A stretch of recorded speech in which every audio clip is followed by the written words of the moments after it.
చంద్రబాబు మండిపడ్డారు. Land pooling act ద్వారా ప్రజల భూములను లాక్కుంటున్నారని ఆయన ఆరోపించారు. రాష్ట్రాన్ని నియంతలా పాలించాలనుకుంటున్నారని ఆగ్రహం వ్యక్తం చేశారు. విధ్వంసం చేయడమే జగన్ స్వభావమని చంద్రబాబు దుయ్యబట్టారు.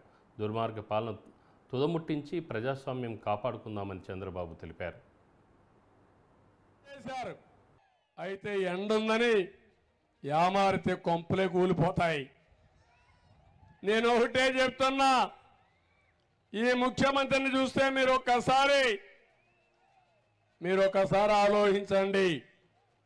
మొన్నటి వరకు బలవంతంగా ఆస్తులు రాసుకున్నారు, సెటిల్మెంట్ చేశారు.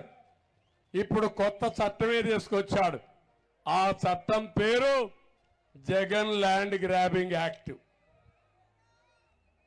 మీరు గాని ఓటేశారో మీ ఆస్తి గోయిందా. ఇంతమంది బెదిరించి రాయించుకోవాలి. ఇప్పుడు బెదిరించే పని కూడా లేదు, రికార్డు మార్చేస్తాడు. ఆయన దగ్గర ఉంటుంది రికార్డు కంప్యూటర్లో.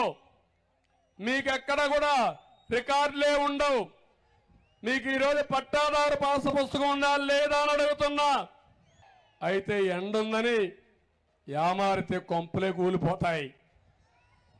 నేను ఒకటే చెప్తున్నా, ఈ ముఖ్యమంత్రిని చూస్తే మీరు ఒక్కసారి ఆలోచించండి.